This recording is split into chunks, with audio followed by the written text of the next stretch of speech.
नमस्कार दोस्तों, Raghav voice channel पे आपका दिल से स्वागत है। सही कहा है किसी ने, चिंता और चिता में सिर्फ एक बिंदु का फर्क होता है। इस दुनिया में कुछ लोग बेवजह चिंता करते हैं, बिना किसी कारण ही अपने आप को और मन को परेशान करते रहते हैं। चिंता हमें बीमार करती है। आज की इस कहानी में हम सीखेंगे कि क्यों हमें बेवजह चिंता नहीं करनी चाहिए। एक गांव में एक किसान था जिसे एक बहुत ही बुरी आदत लग चुकी थी, और वह आदत थी बेवजह चिंता करने की। वह हर समय किसी न किसी की चिंता करता ही रहता। वो हर समय सोचता रहता कि कहीं मेरे साथ कुछ गलत ना हो जाए, जबकि उसकी ज़िंदगी में अभी तक सब कुछ ठीक ही चल रहा था। उसके पास एक बड़ा सा खेत था जिसमें अच्छी खासी फसल हो जाती थी। खेती करने के लिए 2 बैलगाड़ियाँ थीं, एक अच्छा घर था, एक पत्नी और 2 प्यारे बच्चे थे। लेकिन फिर भी वो किसी न किसी अनहोनी के बारे में सोचकर बेवजह चिंता करता रहता। कभी सोचता कि अगर मेरी फसल में कीड़े लग गए तो क्या होगा, अगर आवारा पशुओं ने फसल को बर्बाद कर दिया तो क्या होगा, अगर सूखा पड़ गया तो अत्यधिक बारिश हो गई तो मेरी फसल खराब हो जाएगी। ऐसे ही वो भविष्य की अन्य बातों के बारे में सोचकर बेवजह चिंता में डूब रहा था। जैसे कि कहीं खेती के समय मेरे बैल बीमार न पड़ जाएं, मेरे बच्चों का भविष्य कैसा होगा, कहीं बुढ़ापे में मुझे कोई बड़ी बीमारी ना हो जाए, मेरे बच्चे बुढ़ापे में मेरा ख्याल रखेंगे भी या नहीं, वगैरह वगैरह। अपनी इस लगातार बेमतलब चिंता करने की आदत की वजह से वो अशांत और परेशान लगता था, और अब उसका किसी भी काम में मन भी नहीं लगता था। उसकी पत्नी ने भी इस बात को अनुभव किया कि उसे बिना मतलब चिंता करने की आदत पड़ चुकी है। उसने कई बार समझाने की कोशिश भी की, तुम बेवजह चिंता करना छोड़ दो, लेकिन उसके समझाने का कोई मतलब नहीं रहा। उसे पता चला कि नगर में एक महात्मा आए हैं जिनके पास सारी समस्याओं का हल है। फिर भी एक दिन वह उसे लेकर एक बौद्ध भिक्षु के आश्रम में पहुंची। बौद्ध भिक्षु बहुत ही बुद्धिमान और ज्ञानी व्यक्ति था। किसान और उसकी पत्नी अपनी सारी समस्या बौद्ध भिक्षुओं के समक्ष रखती हैं। किसान ने कहा, महात्मा, मैं हर समय किसी न किसी बात की चिंता करता रहता हूँ। मैं ज़्यादातर उन बुरी चीज़ों के बारे में सोचकर चिंतित होता रहता हूँ जो अभी तक मेरे साथ हुई भी नहीं। किसान की समस्या को पूरे ध्यान से सुनने के बाद बौद्ध भिक्षु ने कहा, ठीक है, तुम दोनों कल सुबह आना और फिर मैं तुम्हें तुम्हारी समस्या का समाधान बता दूंगा। अगली सुबह जब किसान और उसकी पत्नी बौद्ध भिक्षु के आश्रम में पहुंचे तो देखते हैं कि बौद्ध भिक्षु बहुत ही चिंतित अवस्था में जमीन पर पलटी मारकर बैठे हुए हैं, और उनके सामने एक दूध से भरा ग्लास रखा हुआ है। भिक्षु बार बार उस दूध के ग्लास की तरफ देख रहे हैं, और फिर कभी अपना हाथ अपने सिर पर रखते हैं तो कभी जमीन पर। वह बहुत ही चिंतित और बेचैन दिखाई पड़ रहे थे। यह देखकर किसान ने पूछा, महात्मा, आप इतने परेशान क्यों लग रहे हैं? आपके समक्ष दूध रखा है, आप इसे पी क्यों नहीं लेते? महात्मा बोले, मुझे चिंता हो रही है कि कहीं इस दूध को बिल्ली न पी जाए, या फिर मैं कहीं जाऊं और तो क्या पता यह दूध कहीं गिर न जाए। मैं दूध को पीना तो चाहता हूँ, लेकिन मेरा भी मन नहीं है। मैं तो यही सोच रहा हूँ कि अगर यह दूध खराब हो गया या कोई गंदी चीज़ इस पर पड़ गई तो फिर क्या होगा। इतना सुनकर किसान जोर जोर से हंसने लगा। किसान ने हंसते हुए कहा, इसमें इतनी चिंता करने वाली कौन सी बात है? यह दूध ही तो है। अगर इसे बिल्ली ने गिरा दिया या खराब हो गया या फिर किसी ने इसे पी लिया तो क्या हो गया?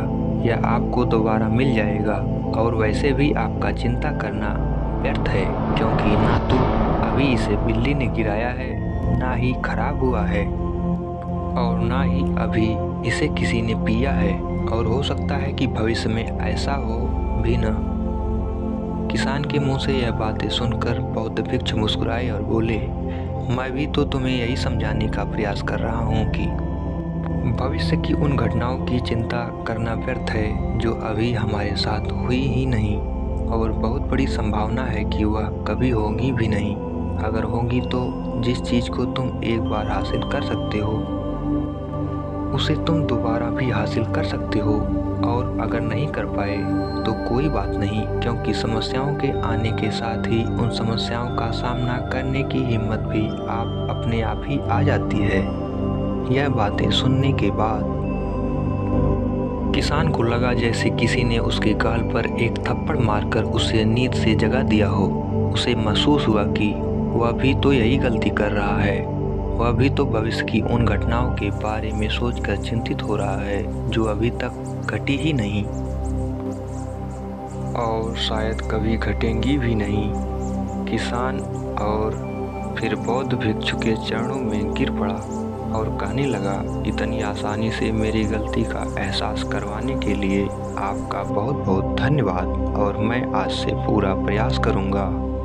मैं बेवजह चिंता करना बंद कर दूँगा।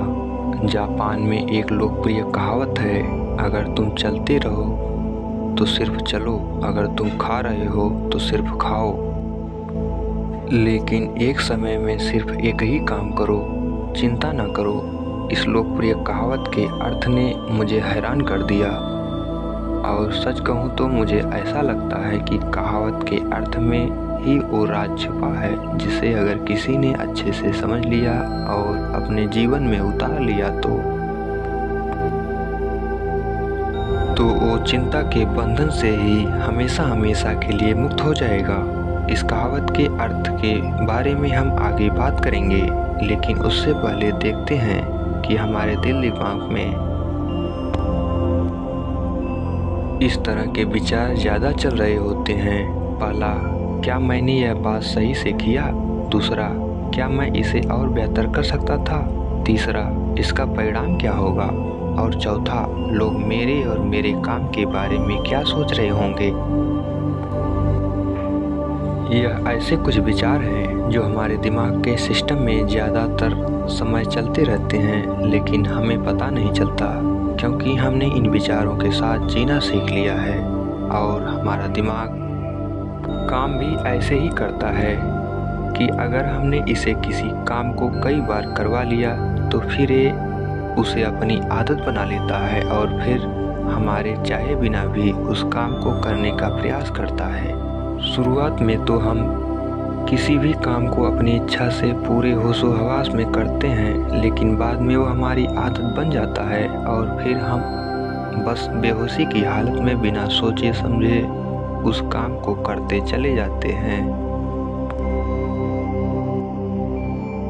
जब एक बच्चा छोटा होता है तब उसे पता नहीं होता कि चिंता क्या है, लेकिन जैसे ही वह बड़ा होता है माँ बाप कहना शुरू कर देते हैं, बेटे आपको होमवर्क करना है, आपको उसकी चिंता नहीं हो रही है, आपके एग्ज़ाम आने वाले हैं, आपको उसकी चिंता करनी चाहिए। और ऐसे ही न जाने कितनी सारी चीज़ों के लिए बच्चों के आसपास के लोग उसे चिंता करने के लिए कहते हैं, और वह छोटा बच्चा इस बात को मान लेता है। यह अच्छा किसी भी काम को करने के लिए हमें उसकी चिंता करनी पड़ जाती है, और फिर वह भी किसी काम की घटना के बारे में बार बार सोचने लगता है।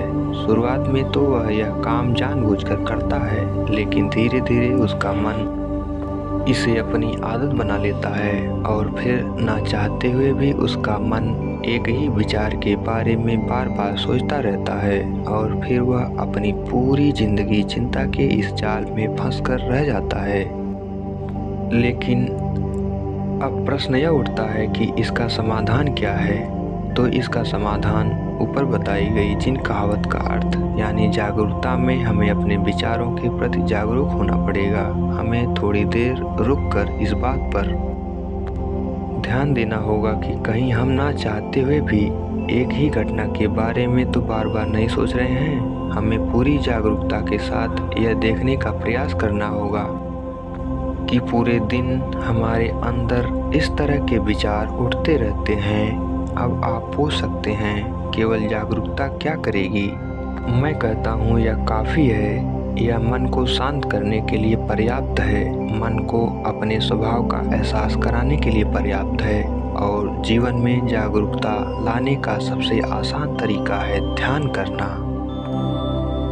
ध्यान करने के दौरान अपने विचारों पर ध्यान देना, और जब आप पूरी जागरूकता के साथ अपने विचारों पर ध्यान देना शुरू कर देंगे तब आप पाएंगे कि आपके मन में चलने वाले गैर जरूरी विचार एक एक करके अपने आप ही गायब होना शुरू हो जाएंगे और फिर आप एक आनंदित और शांत जीवन अनुभव कर पाएंगे।